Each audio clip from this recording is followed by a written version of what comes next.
उस मैसेज को पढ़ने के बाद भर बरसात में भी उसका चेहरा सूरज की तरह खिल उठा था। लकी ने इस मैसेज को पढ़कर खत्म किया ही था कि उसके फोन पर बारिश की बूंदें जमा होने लगी थीं। लकी ने थोड़ी देर की खुशी मनाने के बाद याद किया कि वो सच में गरीब नहीं था। असल में उसके परिवार ने उसे एक परीक्षा में डाल रखा था जिसका नाम था गरीबी अभ्यास परीक्षा। इस परीक्षा के तहत लकी को अग्रवाल खानदान में उसके नाम की जमीन और जायदाद पर तभी हक मिलने वाला था जब वो इस परीक्षा को पास कर लेता। अचानक से उसे याद आया कि वो गरीब नहीं था बल्कि गरीब होने की परीक्षा दे रहा था। हालांकि परीक्षा देते देते उसे 8 बरस हो चुके थे, इसलिए उसे एहसास होने लगा था कि वो कभी परीक्षा को पास ही नहीं कर पाएगा और हमेशा हमेशा के लिए गरीब ही रह जाएगा। अच्छा हुआ चली गई, अब मिलना कभी। लकी ने होटल की तीसरी मंजिल की ओर देखा और पानी के अंदर ही अपना पैर पटक दिया। वो डिंपल को कोस रहा था। उसने अपनी मोटरसाइकिल उठाई और फिर से चमन मेडिकल स्टोर जाने के लिए मुड़ने लगा। अगले दिन जब लकी की आंख खुली तो वो सीधा उठा और तैयार होकर शहर के सबसे बड़े बैंक न्यू सिटी बैंक पहुंच गया। न्यू सिटी बैंक न सिर्फ शहर का सबसे बड़ा बैंक था बल्कि वो सबसे अमीर बैंक भी था। वहां पर शहर के सबसे अमीर लोगों के ही पैसे जमा किए जाते थे।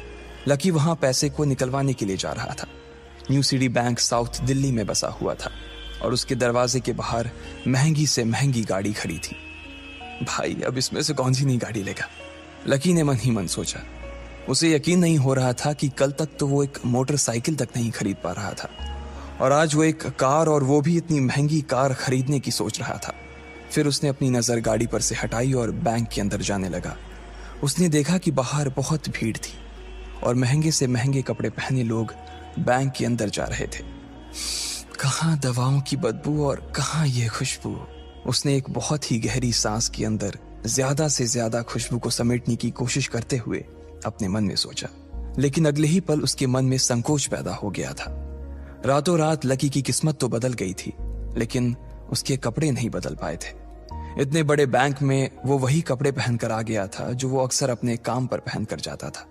पैसे लेते ही ना सबसे पहले नए कपड़े खरीदने हैं, लकी ने अपने आप से कहा और फिर बैंक के अंदर दाखिल होने लगा। जैसे ही उसने दरवाजे को धक्का दिया, उसे आवाज आई, आउच!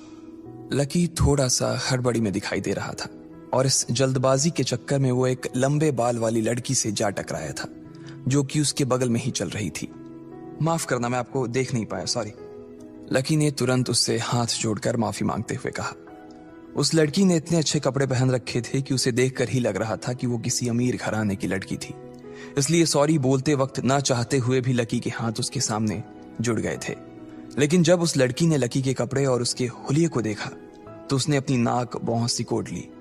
वो लगभग हर रोज इस बैंक में आया और जाया करती थी, लेकिन उसने आज तक इस बैंक के अंदर लकी जैसे फटीचर आदमी को घुसते हुए नहीं देखा था।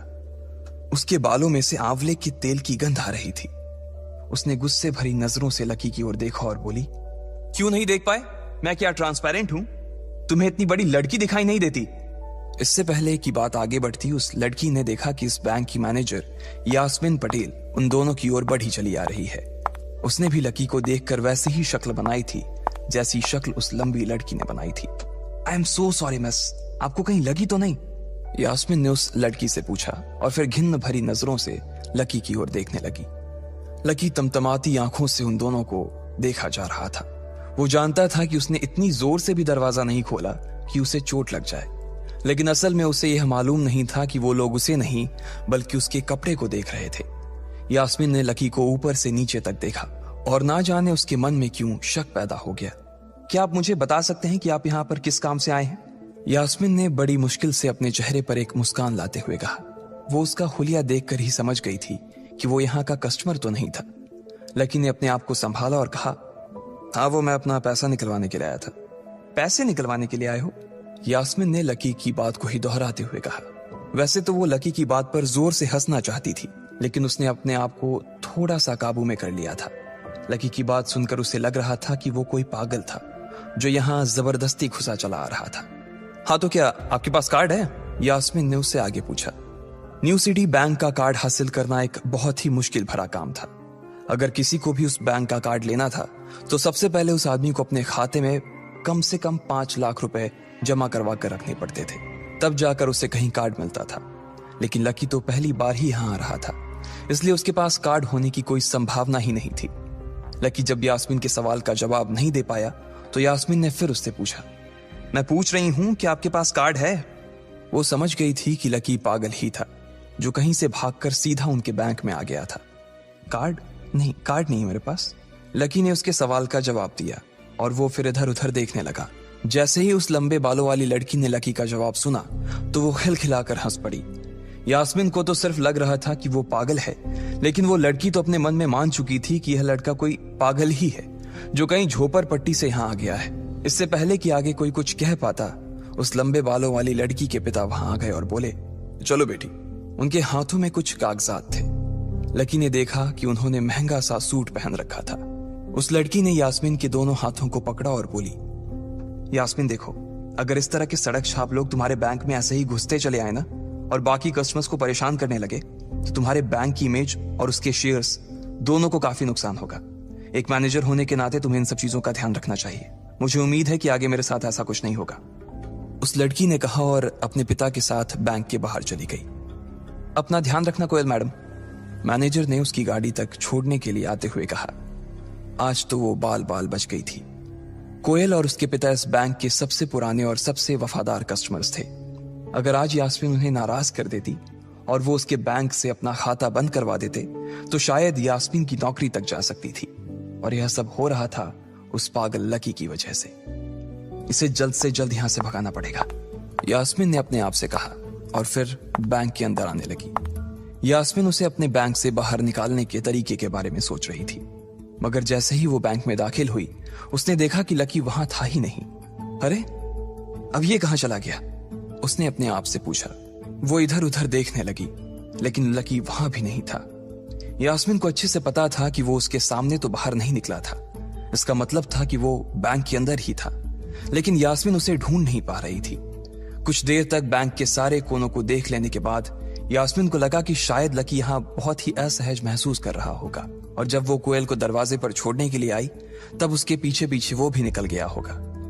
चलो जान बची, यास्मीन ने अपने आप से कहा और अपने केबिन में आकर बैठ गई। जैसे ही उसने आज के दिन की पहली फाइल उठाई थी उसे किसी एक की झलक दिखी। ये कोई और नहीं बल्कि लकी ही था। अरे ये कहां छिपा हुआ था, यास्मीन ने अपने आप से ही कहा और तुरंत फाइल को टेबल पर रखकर वो ऑफिस के बाहर आ गई। उसने देखा कि लकी बैंक के वीआईपी लॉन्ज के बाहर खड़ा था और उसके खंबे की आड़ की वजह से वो यास्मीन की नजर से बाहर हो गया था। अब यास्मीन को तो वो मिल गया था, लेकिन उसके लिए उससे भी बड़ी एक और मुसीबत खड़ी हो गई थी। लकी जिस कमरे के बाहर अभी खड़ा था उस कमरे के अंदर शहर के सभी रईस लोगों का उठना बैठना था। बैंक के सिलसिले में या फिर किसी दूसरे काम के सिलसिले में वो सभी लोग यहीं आकर बात किया करते थे। उस कमरे के अंदर जो लोग बैठे थे उन सबके करोड़ों रुपए इस बैंक के खाते में जमा थे। अब अगर ऐसे में लकी वहां घुस जाता तो सब लोग मिलकर यास्मीन की गर्दन पर चढ़ जाते। रुको, जहां हो वहीं खड़े रहो, यास्मीन जोर से और साथ ही गुस्से से चिल्लाई। बाकी के लोग जो वहां खड़े थे वो यास्मीन की ये चीख सुनकर डर गए थे। कुछ लोगों को उसकी इतनी जोर से आवाज करने की वजह से गुस्सा भी आ गया था और यास्मीन सबसे मुस्कुराते हुए माफी मांगकर आगे बढ़ती जा रही थी। वो लकी को किसी भी तरह से उस कमरे में जाने से रोकना चाहती थी, लेकिन उससे पहले ही वो उस कमरे के अंदर दाखिल हो चुका था। अरे यार, ये आदमी है या गधा, यास्मीन ने अपना ही सिर पीटते हुए कहा और वो भी उस कमरे के दरवाजे की ओर बढ़ने लगी। उसने उस कमरे का दरवाजा खोलने की कोशिश की लेकिन वो अंदर से लॉक हो गया था। बाप रे, ये कैसा आदमी है, बिना परमिशन के अंदर घुसा तो घुसा लेकिन दरवाजा भी अंदर से बंद कर लिया। अब यास्मीन की सांसें फूलती जा रही थी। उसे बहुत डर लग रहा था। उसका जी यह सोचकर घबराए जा रहा था कि ना जाने अंदर लकी और उस रिलेशन मैनेजर के बीच क्या हो रहा होगा। इधर जैसे ही लकी कमरे में दाखिल हुआ वहां का कस्टमर रिलेशन मैनेजर जो कि सोफे पर फैला हुआ था वो उसे देखते ही अचानक सीधा बैठ गया। हेलो सर, कैसे हैं आप? उसके मुंह से बिना लकी को देखते हुए ये शब्द निकले। उसे याद था कि इस कमरे में कुछ खास लोग ही आते थे और जो भी आते थे यास्मीन उनके आने की खबर उसे पहले ही दे देती थी। लेकिन इस वक्त जो आदमी उसके सामने खड़ा था उसे देखते ही वो अपनी जगह पर जम गया था। ना तो वो कहीं से भी वीआईपी लग रहा था और ना ही वो उसका कोई रिश्तेदार था। कौन हो भाई तुम? क्या चाहिए तुम्हें? उस मैनेजर ने 20 साल के जवान लड़के को देखते हुए कहा, मैं यहां अपना पैसा लेने आया हूं। लकी ने सीधे मुद्दे की बात को मैनेजर के सामने रखते हुए कहा, तुम्हारे पास हमारा सुप्रीम कार्ड है? मैनेजर ने उसे ऊपर से नीचे तक देखा और पूछा, नहीं नहीं, मेरे पास कोई कार्ड नहीं है। लकी ने कहा, तो फिर हम तुम्हें कोई पैसा नहीं दे सकते। चलो अभी दरवाजा खोलो और सीधा बाहर निकलो। मैनेजर ने कहा और सोफे पर से उठ गया। नहीं, मैं अपना पैसा लिए बिना नहीं जाऊंगा यहां से। लकी भी जिद पर अड़ गया। अरे बोला ना, बिना कार्ड वाले को पैसा नहीं मिलता है, और वो भी पैसा होगा तब तो मिलेगा ना। मैनेजर ने उसके करीब आते हुए कहा, अरे पैसा है तभी तो निकालने आया हूं सर। लकी ने कहा, देख फालतू की बहस मत कर सुबह सुबह, वरना मैं सिक्योरिटी को बुला लूंगा तो वो लोग मार मार कर बाहर निकालेंगे तुझे। लकी यह सुनकर घबरा गया था। मैनेजर के चेहरे का गुस्सा उसे साफ नजर आ रहा था, लेकिन ऐसा भी नहीं था कि वो झूठ बोल रहा था। भले ही उसके पास कार्ड नहीं था, लेकिन इसका मतलब ये नहीं था कि वो अग्रवाल खानदान का लड़का नहीं था। जैसे जैसे मैनेजर उसकी ओर बढ़ता चला जा रहा था, लकी का डर भी बढ़ता जा रहा था। मैनेजर को लग रहा था कि वो कोई संकी था और वो उसे धक्का मारकर बाहर निकालने के लिए आगे बढ़ ही रहा था कि अचानक घबराए हुए लकी के दिमाग में एक आइडिया आया। फिंगरप्रिंट! उसने अपना अंगूठा कमरे में मौजूद उस मैनेजर के सामने उठाते हुए कहा। फिंगरप्रिंट? कौन सा फिंगरप्रिंट? मैनेजर ने चौंकते हुए पूछा। अरे अरे, आपने कहा ना कि आपको कार्ड चाहिए, पर मेरे पास कार्ड नहीं है, फिंगरप्रिंट है, और मुझे मालूम है कि आपके यहाँ फिंगरप्रिंट से भी पैसे निकलते हैं। यह कहते ही लकी ने एक राहत की सांस ली थी, लेकिन मैनेजर को यह समझ नहीं आ रहा था कि आखिर लकी को फिंगरप्रिंट की जानकारी मिली कैसे। तुम फिंगरप्रिंट यूज करना चाहते हो? मैनेजर ने लकी को घूरते हुए पूछा। लकी की शक्ल और उसका हुलिया मैनेजर के लिए उसकी बातों से मेल नहीं खा रहा था। हाँ, मैं फिंगरप्रिंट यूज करना चाहता हूं सर, लकी ने सीना चौड़ा करते हुए कहा। उसे इस तरह देख तो मैनेजर और भी कंफ्यूज हो गया था। मैनेजर ने सोचा कि उसे एक चांस देना चाहिए, इसलिए उसने लकी को फिंगरप्रिंट इस्तेमाल करने की इजाजत दे दी थी। वो अपनी टेबल के पास गया और उसके दराज में फिंगरप्रिंट वाली मशीन ढूंढने लगा। 2-3 ड्रॉर में झांकने के बाद आखिरकार उसे वो मशीन मिल गई थी। चुपचाप यहां पर अपना अंगूठा लगाओ, मैनेजर ने मशीन को आगे बढ़ाते हुए लकी से कहा। लकी ने अपनी फटी हुई पैंट के पिछले हिस्से में अपना अंगूठा पोंछा और फिर उस मशीन पर लगा दिया। 2 सेकंड बाद मशीन में से एक आवाज आने लगी। उसके अंदर एक लाल बत्ती चल रही थी और वो जोर जोर से बीप कर रही थी। देखा, तुम्हारा फिंगरप्रिंट मैच नहीं कर रहा है। मैंने पहले ही बोला था कि कोई खाता नहीं है इस बैंक में तुम्हारा। मैनेजर ने लकी को ऐसे देखा जैसे वो कोई बड़ा अपराधी था।